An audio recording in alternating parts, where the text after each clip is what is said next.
Hello, good evening, gorgeous flower pots. It's your Auntie Nelly. It's Wednesday, it's 9 o'clock, and it's time for Nighttime with Nelly. Give me a like, give me a love, and give me a share, and let me know in the comments where you're watching me from. Good evening, one and all. I have been and had my hair done, a lovely wash and blow. Look at the shine on that. Gorgeous. Never got a shine in it when I tried to go blonde. If you remember, it just didn't get the same shine. Look at that. I've been sat here patiently waiting for 9 p.m. and sat here just admiring my shine. How are we all? Hi, good evening and welcome to tonight's edition of Nighttime with Nelly. Lisa says she's watching in Boise, Idaho. Connor Judge is watching me and he'll be in Bath. He doesn't have to tell me.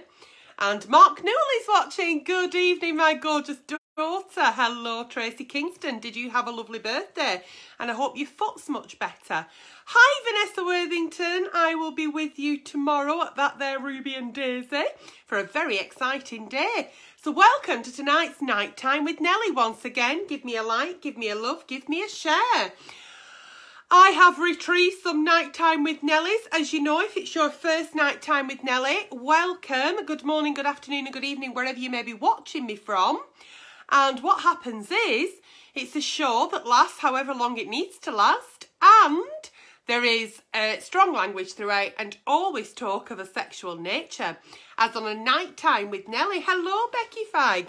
What we do is read out lots of Dear Auntie Nellies, and they're usually sexual problems related. So if that's not your bag, off you fuck now. Hashtag bye Felicia. If you do want to watch, then what we do is read out the problem. I have no idea what I'm going to read until I open the message, and the answer is completely off the cuff. However, I am not a general practitioner, so if you are sat there with a smelly fanny or a cheesy dick, then please go and see your doctor. I will say that right now. And the advice I give is purely advice for entertainment purposes. We're stepping it up a notch, aren't we? We're stepping it up. So shall we open the little black fawn, which in the olden days would have been a little black book. And me being single again, I'm going to have to go hunting for that little black book. Or maybe I'll just join Tinder. Who knows? Who knows where Auntie Nelly's life's going to take her? But one thing's for sure, we haven't got time to concentrate on my love life at the moment, or lack of it. We have to sort out all the Dear Auntie Nellies that have come into the page. So if you have any problems that you want addressing, because a problem shared is a problem solved, then please write into the page with either your Nighttime with Nelly or your Sunday service, or a review request. Your hair is lovely, short, Nelly. Yes, it's much shorter than what it ever has been, but it is growing again. Caroline Tate says, hi Nelly, how are you? I'm very well, thank you. How are you? Thank you. Welcome to tonight's Nighttime with Nelly. Shall we start? Let's get going. Okie dokie.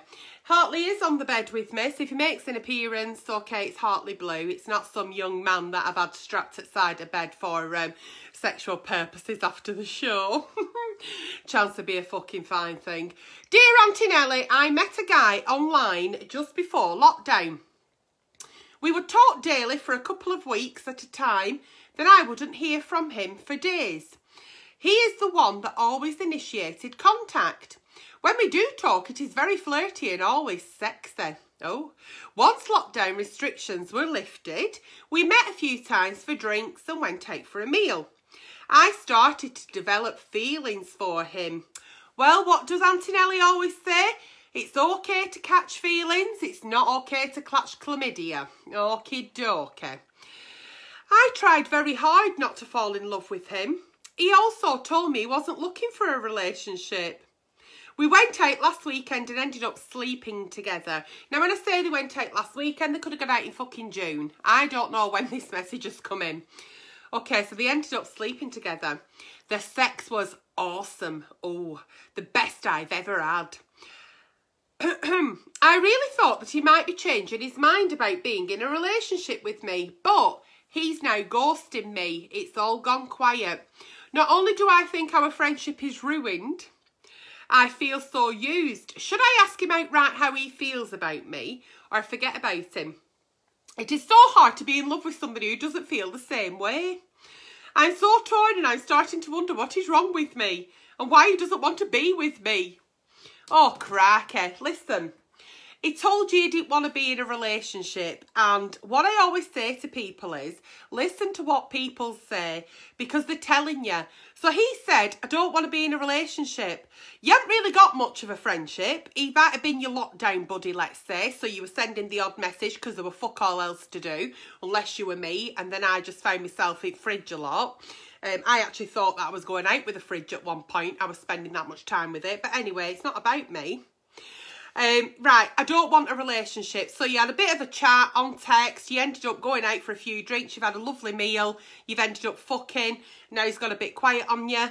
I don't know what you really expected. He's been straight with you from the start and said, I don't want a relationship. The man doesn't want a girlfriend. So he doesn't want a girlfriend with you, and he doesn't want a girlfriend is what he's saying. I don't want a girlfriend. Unfortunately, emotions are high during lockdown. Emotions have been high. We've not been thinking rationally. And you have probably fallen for him a little bit too quickly because you've had nothing else going on in your life, maybe. Your attention hasn't been distracted by other things. So what I would say now is throw yourself into something else, such as like take on a new hobby, start going to the gym, read a book, go for long walks, start speaking to people who actually want a relationship, because it sounds to me like that's what you actually want. You're anchoring after an actual commitment from someone.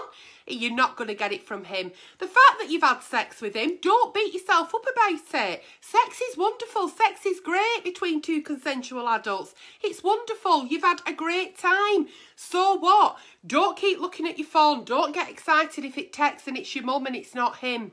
Let him completely be out the picture. Do not put him on a pedestal. Okay, so you had sex, it were nice, you've had a few drinks, you've had a meal, off he fucks. Start now looking for somebody who does want a relationship, because this to me is screaming that you want a boyfriend. So that's what you need to do. You need to get out there and get somebody who's on the same page as you. As for you've lost his friendship, what was that friendship? Think about it. What was it? A few little messages that were a bit funny and a bit flirty and always turned sexy? It were your fucking pen pal, okay? So move on into the 20th century. We're in 2020 and we no longer have pen pals, okay? So it's nothing to do with you. You asked, is there something wrong with me? Absolutely not. No, you just got a bit obsessed, a bit in lust, a bit infatuated with a lad that you sort of started communicating with in lockdown, and you shared DNA, and now you move on. That's it. You won't even remember him in a couple of months. Start dating, start going out, start talking to people who actually want to be in a relationship because they're fed up of being alone. Okay? Okay. Dear Auntie Nelly. Oh God, we're going straight in it with this one. Dear Auntie Nelly, I found a sex toy my wife has been hiding in the bottom of her drawer, and it made me feel sick. I asked her if she wanted one. A sex toy? What do they mean? All right, made him feel sick. I asked her if she wanted one a long time ago, and it was something I tried to introduce to spice up our sex, but she was against it. Oh, she said at the time that she had never used one or wished to. So I spiced up our sex in other ways that didn't use toys with batteries. I think he means a vibrator. The fact that he felt sick, though, I was thinking we're at a big fucking strap-on. I weren't sure. I wish she'd asked me first or involved me if she'd changed her mind, or asked me to buy it for her. I think she may know, though, as I found it, as she's been a right dick with me. Ha! I'm 44 and she's 41. Do I just tell her that I know? I don't know what the problem is that you've found a vibrator. Catherine Watson says, how do you send a letter into Nelly? Right into the page flower. What's the problem that your wife's got a vibrator and she fancies a bit of self-love now and again? I don't really understand what the problem is. I think the problem here really is that you may feel intimidated by it. Maybe you're feeling insecure in your marriage or in your sex life. Maybe you're thinking that she's actually turning to the vibrator because you're not fulfilling her needs. Let me tell you, that's not true. Women can be having a really healthy sexual relationship. They can be being fulfilled in all ways and in all holes. Women will still maybe use a vibrator. Some women use it now and then. Some women use it quite regular. Some women use it on the days where they should be ovulating. Some women use it when they're feeling horny. It doesn't mean anything. It doesn't mean absolutely anything. It doesn't mean that you're failing in your sex life, that your wife's not enjoying her sex with you. So absolutely, rather than feeling sick because you think your wife's cheating on you with a piece of fucking vibrator in plastic, tell her, just say, listen, Karen, I'm going to call her Karen. Listen, Karen, I found a dildo in your drawer. I didn't think you were into that sort of thing, but now that I know you are, like, is it something that you want to do, like, on your own, or can I join in one night? Just breach the conversation like that. It's as simple as that. There's no need to feel insecure about it. There is no need to feel like you're failing at your sex life.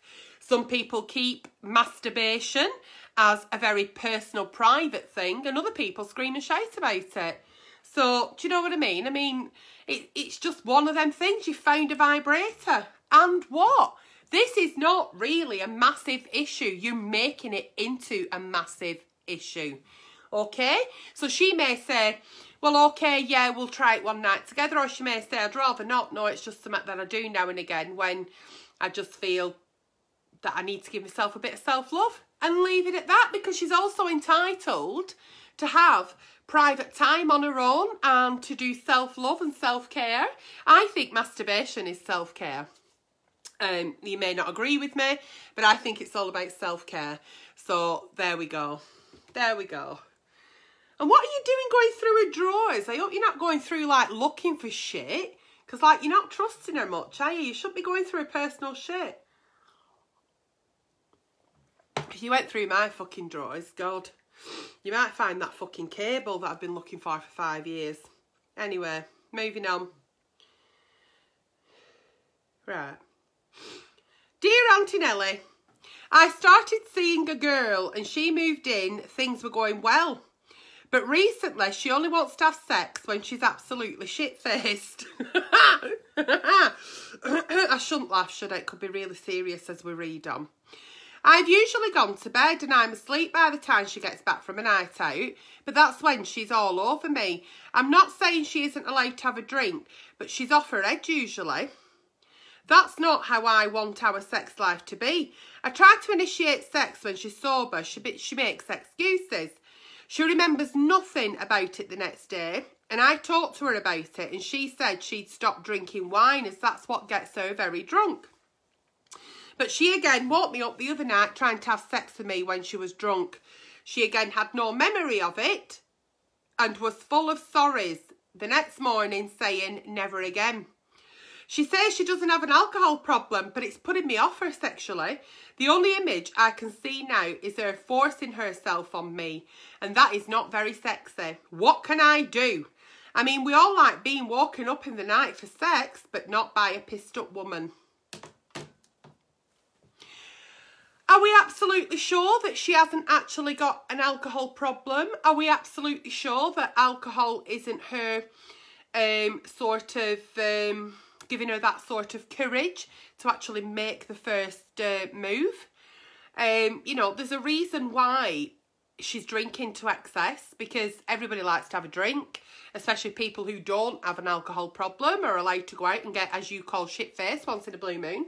But if it's happening more than once and she's not actually wanting to have a sexual relationship sober, because sober sex is completely different to pissed up sex. Now that I'm single, I will no longer be having sober sex. Which sober sex is quite different when you're in a relationship. I think sober sex is when there's no more box sets on Netflix and there's no more biscuits left in tin. It's like, do you fancy a bit? Yeah, go on then. Turn the light off, pull me nighty up. So, you know, is that alcohol giving her confidence? This isn't really about thinking of her as a pissed up woman trying to attack you in the night, as you put it. This is about a lady that you're looking to maybe have a future relationship with. She's moved in with you and maybe she's having a few issues. So it's about sitting down and speaking to her and saying, look, I'm really concerned. I don't want to have sex with you at middle at night because you've been drinking. So therefore it's not consensual on your part. You don't even remember it in the morning. So you're not going to remember the sex. And I don't want to do that because it's wrong. You know, I want you to consent to the sex. You know, and it's not attractive being woken up in the night and you're off your head and you don't really know what you're doing. And, so I don't want you to do that, please. But why are you drinking to the excess that you're drinking? Or has she always drank to that excess? You know, have the conversation with her. I think there's a lot more going on here than you're actually telling me. Or what you're seeing is you take, because you're not looking from the outside in as I am, you're taking it all very personal and thinking, fucking hell, she only wants to shag me when she's had a drink. I think there's a lot more to it. She may lack in self-esteem, lack self-confidence. She may do it because she's got a drink inside her. She may think it's courage. The fact that she's saying the day after, I don't remember it, is because she may be embarrassed and she does remember it and you've rejected her. So she thinks, if I tell him I don't remember it, it'll be okay.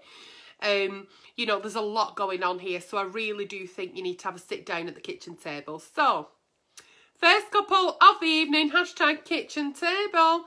And have a sit down with her.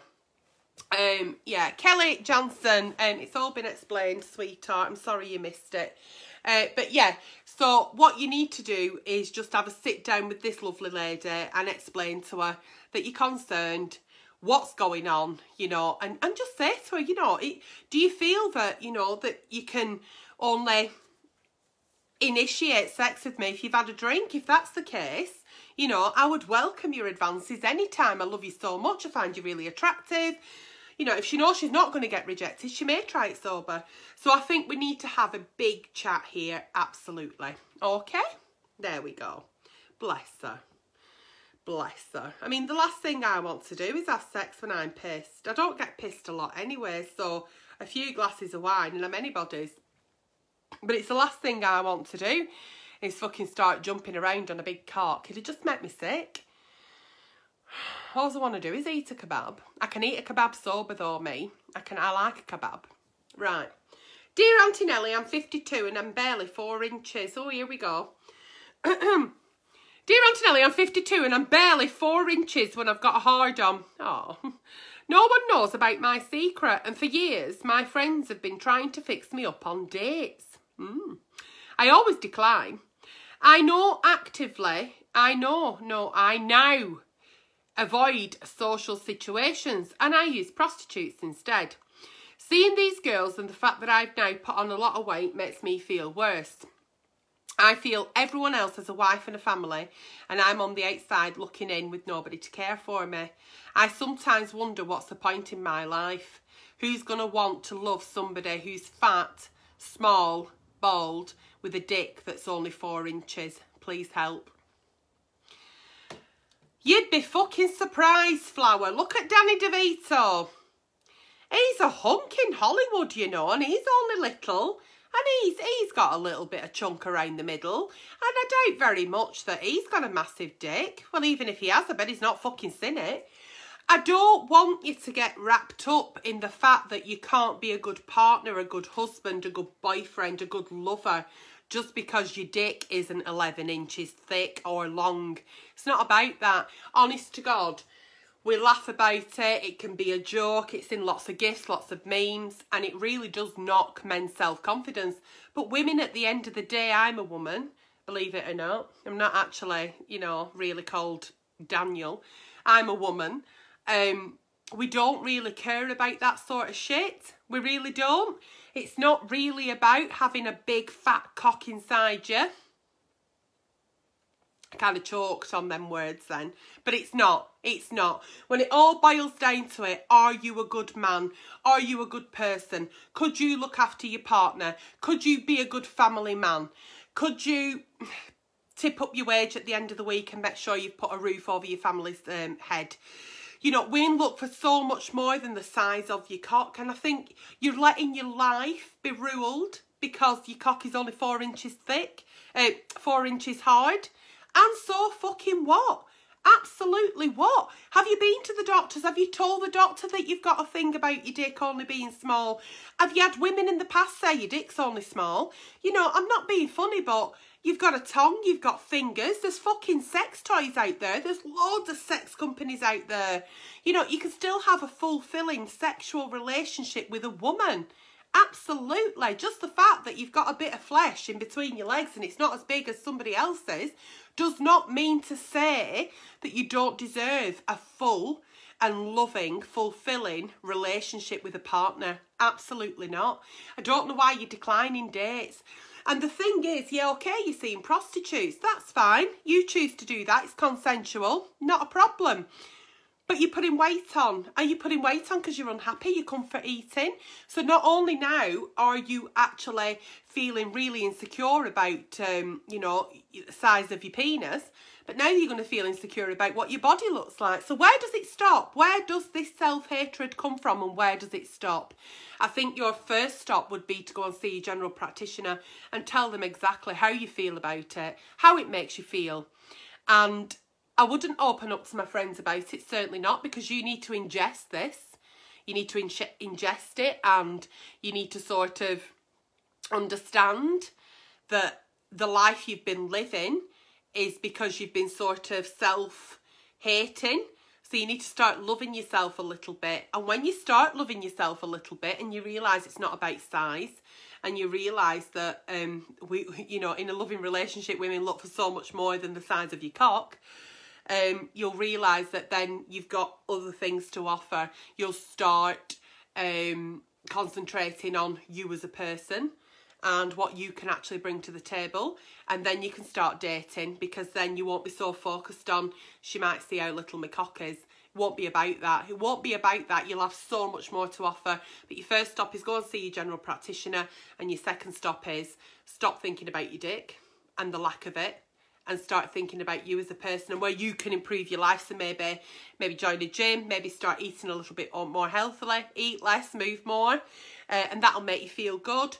Your self-esteem and your confidence, start building that up by looking at different areas of your life where you can improve. You know, start being kind to yourself, start talking to yourself in a way that you talk to others. Because I think sometimes we miscommunicate that to ourselves.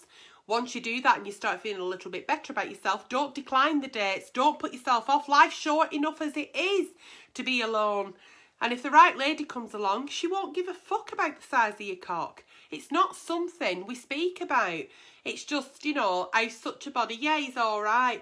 We don't say, oh, and he only had a little dick. We say things like, you know, well, he worked all the time, or, you know, he spends time with me at the weekends. You know, the good bits and bad points of a relationship doesn't involve the size of your dick.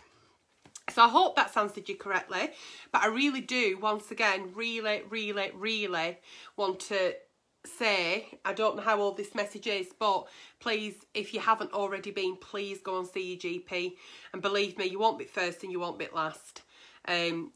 It's really not something that needs to be an issue. It really doesn't. So please, please, please, please go and see your doctor and be a little bit kinder to yourself, okay? You deserve love just like everybody else, regardless, okay? Hey, sweetheart.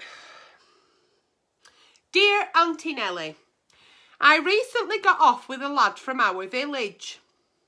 We had sex in my mum's bed. Don't shout at me, we're both 21, so don't go sick. Anyway, a few days later, I had a really bad stomachache, a temperature, and a funny smell from my fanny. So I panicked and went doctors. Yay! That's what we do when we've got a problem. We go to the doctors. So I went to the doctors. He said he needed to investigate. So a nurse came in and he had a prod around in my fanny and a condom was in it. All right. It can only have been from that lad in village, as I've not been with anyone else. Anyway, I told that lad in village, thinking that maybe next time he would be more careful taking it off, or even check that it was on his dick to take it off. Oh my God, where are we going with this? But no, he went and told everyone at bowling club.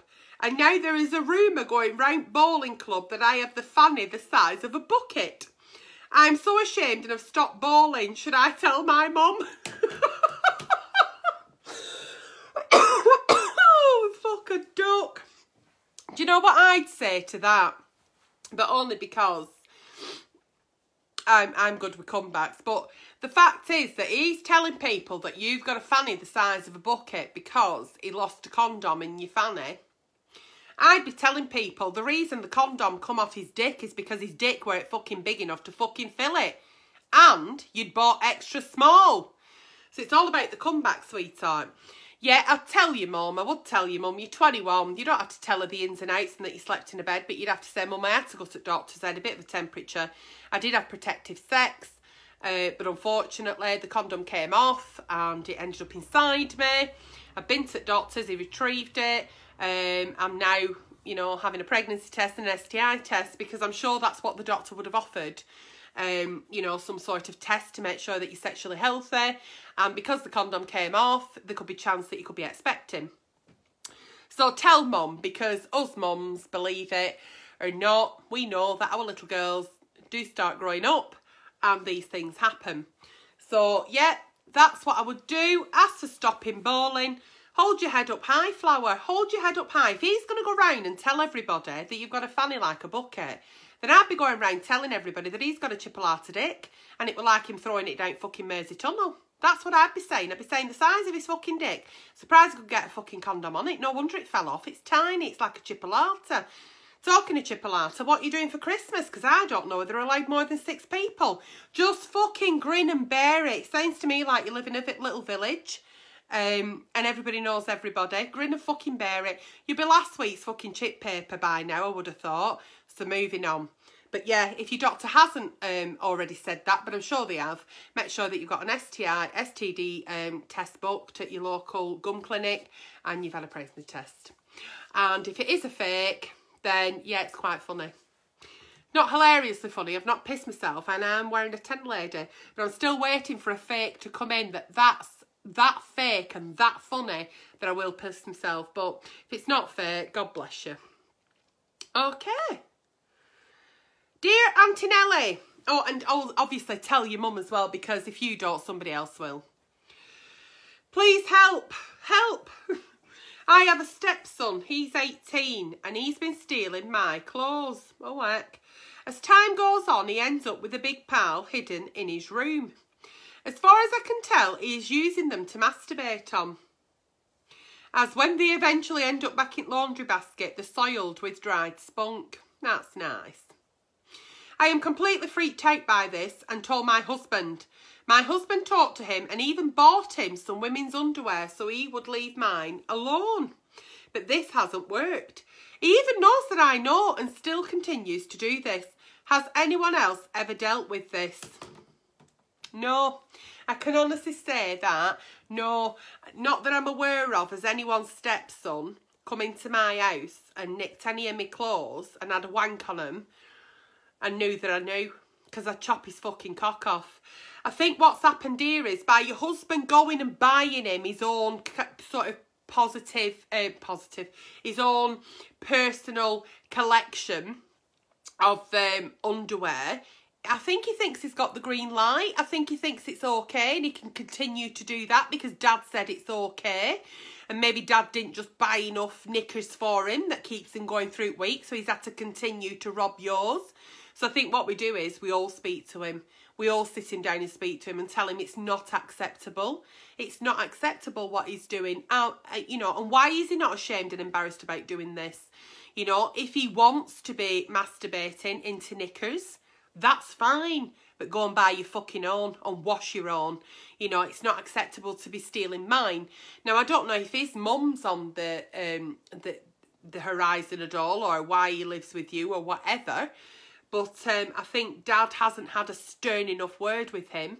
And I think Dad going off to Tesco's, Asda's or fucking Victoria's Secrets and buying him his own stash has given him the green light. So I don't think Dad's actually said, this is not acceptable. You have not got to nick your stepmom's knickers and wank off into them and then expect her to fucking throw them in washer. You cheeky little fucking bastard. So definitely this needs to be communicated, and it needs to be communicated sternly as well. And we don't ever want to shame and embarrass people, certainly not. But I think this lad has got more fucking front than fucking Blackpool. I really do. He knows that you know and he's still fucking doing it. Fucking hell. I mean, I'm not bothered about people with funny fetishes. I say it every week. As long as you leave animals and kids alone, I couldn't give a fuck. And that's what you tell him. So you say, as long as you leave animals, kids, and my fucking knickers alone, you fucking crack on, Flower. But if I catch you one more time in my fucking laundry basket, believe me, your head will be going in the fucking laundry basket. And then I'll be fucking putting you in that washer. And that'll be that. So there you go. So I don't think you've been stern enough with him. And once again, if it is a fake, I've no idea. It's not funny, is it? It's just a bit disgusting. I mean, do men really still... Well, I don't know. Still, I'm saying still. Do men really actually wrap knickers round the cock and wank off into them? Is it the satin? Is it the lace? Is it the texture? What is it? What is it that's so exciting? Or is he sniffing them? He could be sniffing them. If he's sniffing them, he's a spunk on them. Unless he's spunking up. I don't know. Ask him. Ask him. If he's not feeling embarrassed or ashamed, ask him. You know, ask these questions. You deserve to know the answer. That it's your underwear. I won't be able to wash them and put them back on, though. They'd be in fucking bin. I won't be able to put them back on. Would you? No. I mean, you know what it's like yourself, don't you? I mean, oh no, you've washed them, haven't you? Yeah, you've washed them. I'm just thinking, you know, like when you've had sex night before. Say if I had sex tonight, right, and someone come inside me, and then we're going out tomorrow, it'd still be like coming out into me tenor lady. You're a bit sluggy, aren't you, for a bit?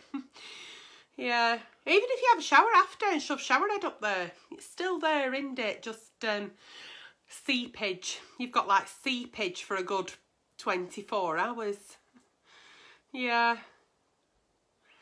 It's not that attractive, sex, is it? When you boil it down and think about it and break it up, it's like two bodies just like rubbing together and sticking bits in different places. And anyway, I'm only saying that because I'm not getting any anyway. Moving on. Dear Auntie Nelly, I am 26 and I'm very worried that someone will find out that weird things turn me on. Oh, I disgust myself sometimes and wonder why I can't just be normal.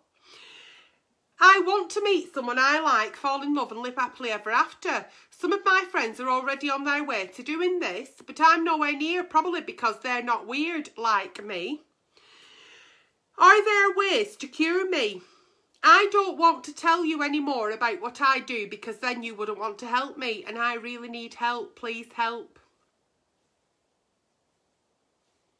Right, well, you've not told me what the weird things are that turn you on, and you've put, I don't want to say any more, and I really wish that you'd told me more. I really do. Wish that you'd told me a little bit more. What are the weird things that turn you on? Are they just going on in your head, or are you acting these things out? So we never, ever, ever involve children or animals, okay, into any of our sexual activities ever. I don't know if this is something that you're thinking of in your head. I don't know. I don't know if you're thinking about rubbing yourself up on the Eiffel Tower. Is that weird? Yeah, it's a bit weird. I don't know whether you're thinking about fucking yourself with a fucking pneumatic drill. That's a bit weird. You know, I don't know. But whatever it is that's going on in your head, it's okay. You might think it's weird, but keep that to yourself. Keep it to your fucking self. Whatever we do during our alone self-care private masturbation wanking time is between us, ourselves, not us and everybody that's watching me now internationally. It's between us and It doesn't need to be weird. You're making it weird. And I think you're thinking that you're not going to get in a relationship because it's weird. So you can still have a healthy, I don't know whether you're male or female, you can still have a healthy relationship with your partner, a really fulfilling sex life, and still have alone time, self-care, and think of your weird shit that gets you off, as long as it's not kids and animals. Or that woman's knickers, as I said before. So, you know, I don't know what you're actually saying, because I don't know the weird shit you're doing or saying or thinking about. But what I would say is, if it's a deviant act, such as bestiality, paedophilia, go and see somebody, talk to somebody before the thoughts become action. That's the only thing I would say there, in a serious light. And you won't be the first one to do that if it is that, because you haven't told me what the weird things are. I'm clutching at straws. One thing I'm not is fucking septic peg.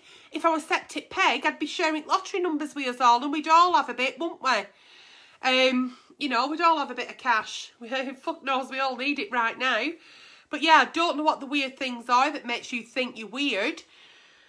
How about then, if the weird things that you're thinking of are weird and they're disgusting, yeah? What about thinking of other stuff and maybe trying to train your brain into thinking of other stuff? Yeah? Yeah? Yeah? So, yeah, stay away from animals and children.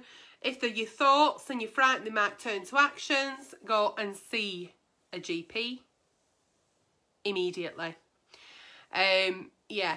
But what you think about on your own in your head is your own thoughts, and it doesn't matter. So we don't know what it could be. We don't know if it's animals. We don't know if it's children. We don't know if it's the Eiffel Tower. We don't know if it's whether they like to sit in a bath of fucking mashed banana, because they haven't said. And they've said, I don't want to say anymore because you won't help me. So that's just my mind thinking that it's got to be something fucking animals, kids, the Eiffel Tower, sitting in a bath of beans. Who fucking knows? I did say septic peg, Amy Shan, I did, yeah. Right, moving on. So I'm very worried that someone will find out the weird things turn me on. No one's going to find out if you don't tell them. But if you think these weird things are going to turn to actions and it's going to be criminal, go and see somebody now. Okay? Okay. Somebody just said it could be cars. Did somebody watch that documentary on telly of people who like cars, and one man was shagging his car, he was shagging an exhaust pipe and like French kissing bonnet, and then he went to see another man in like Texas or somewhere in America, like Texas or somewhere like that, and then it was like in the Nevada desert or something, and he went and he seen him, and he also like were married to his Volkswagen Beetle, and then at night he got up and like went and shagged this other man's Volkswagen Beetle and cheated on his car. I think he had a Cadillac or something. Did anyone see that? Andrew Williams, God bless you. Right, dear Auntie Nelly, I'm a 24-year-old girl and I have the sex drive to initiate having sexual intercourse with my boyfriend. But every time I've had sex, I feel no pleasure and don't orgasm. And I'm left disappointed and insecure about myself. I have tried everything. Lubricants make some difference, but not enough to reach an orgasm. Am I the only girl who has this problem? Absolutely not. No, we all go through times in our life that we don't feel... We can feel that we want to be close to somebody, but we don't feel that we want to be sexual with somebody. So is it a case of you want that intimacy, but you don't actually want the actual penetrative sex? Or is it the fact that you're on medication, which can affect, even though you're feeling quite sexual, you're feeling quite horny, you're in bed with your partner, you're having sex, but you're struggling to reach orgasm because you're on some sort of medication, which some antidepressants can do this, and it actually stops you reaching orgasm? You know, is it that? Have you got a lot on your mind? Do you know your body very well? You're only 24. Some people don't start masturbating until their late teens or early 20s. But do you know your body? Do you actually know what actually pleasures your body? Because nobody actually knows your body like you. And no matter how good your partner is, and it can be the fucking best sex on God's green earth, and you can be fucking squirting like fucking Trevi Fountain, nobody will make you come like you make you come yourself, because you know your body inside out. So, are you on some sort of antidepressant? What's going on in your life that's actually stopping you? Do you need to see a therapist? Have you got something in your background, in your life, in your past that's stopping you actually letting go? And if it's not that, if it's not any of that, then, you know, terrible advice, says Melissa. Well, I'm so sorry, sweetheart. You don't need to watch. And as I've always said, my advice is only for entertainment purposes. Yeah, so, yeah, what is it? What is it that's doing it? But I would certainly get to know your body. Now, I'm not saying wank yourself stupid every night, but it could be a case of just learning what you actually like. What do you like? What do you enjoy? You know, everybody's bodies are different. Some people love somebody licking their ear. Some people can't stand it. You know, get to know yourself a little bit more. But don't be thinking that you're only one out there. And there may be times where you're absolutely fine. You're having orgasms for fun. Everything's fine. And then you can sleep with your partner another night and nothing can happen. Nothing at all, and you're not sure why, and it can become very frustrating. So have a look at all areas of your life. Go and see your GP, and I would definitely, if you don't already, I would definitely start self-care, self-love, and start getting to grips with your body. And don't think about it. You know, when you're getting in bed, I mean, obviously, when I'm having sex, yes, I want an orgasm. I don't know about you, but I do, thank you. And if I can have more than one, cracking. Okay, fabulous. But I enjoy everything else about the sex. I enjoy the intimacy, the caressing, the kissing, the touching. I enjoy all of that.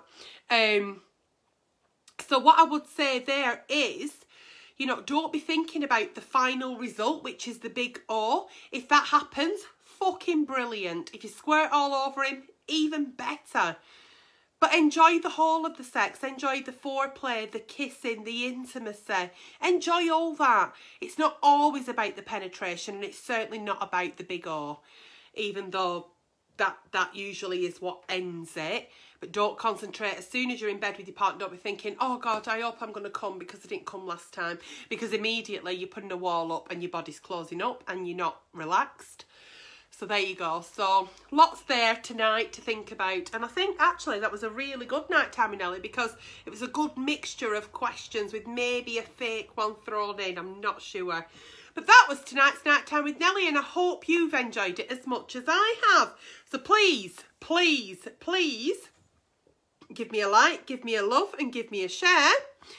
Please keep writing into the page, whether it be for Nighttime with Nelly Sunday service or any requests for a review. And on that note, I'm going to go now, and can I show you Hartley? He's been there the whole time, absolutely fast asleep. Haven't you, my little love? Oh, here he is. Here he is. So, yeah, I don't think Hartley's going to go back downstairs. I think he'll be sleeping with Mummy on big bed, won't you? Yeah, he's back off now. So, good night. God bless, flower pots. And I'll see you all soon, either with a Sunday service or a new review. Take care.